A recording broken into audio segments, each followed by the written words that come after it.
Samuel threw Christine out of his mansion because of her very bad body odor. Christine had been the envy of every girl on campus at Nnamdi Azikiwe University in Awka.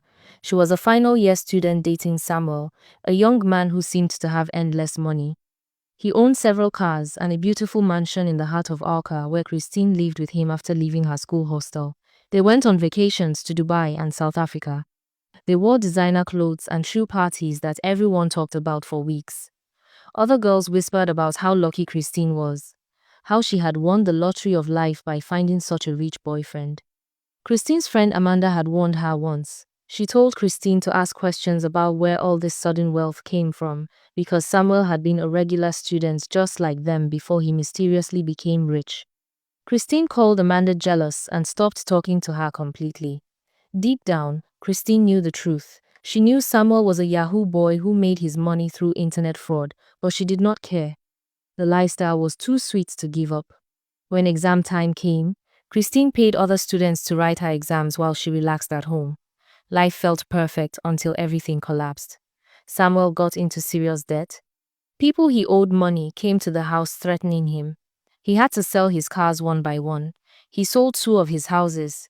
The money he had left, he invested in several businesses, but every single one of them failed. They moved from the big mansion to a small 2-bedroom apartment in a less fancy part of Awka. Samuel was desperate.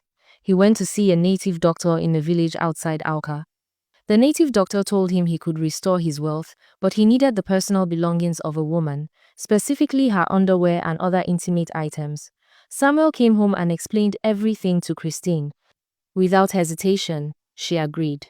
Her reasoning was simple. If Samuel got rich again, she would benefit too. She did not believe those stories about destinies being stolen. And even if her destiny was somehow affected, she thought she could just live off Samuel's success forever. She handed over her underwear and other personal items without fear. The ritual was performed.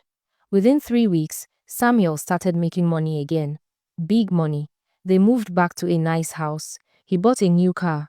Everything seemed to be returning to normal. Christine was relieved and happy. Then the smell started.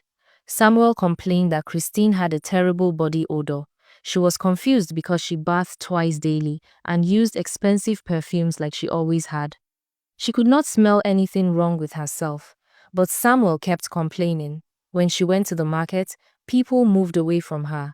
In church, the woman sitting next to her shifted to another seat. Classmates wrinkled their noses when she walked past. Even strangers on the street turned their faces away. Christine scrubbed her body until her skin hurt. She bought different soaps and perfumes. Nothing worked. The smell that only others could perceive grew worse each day. Samuel could barely look at her anymore.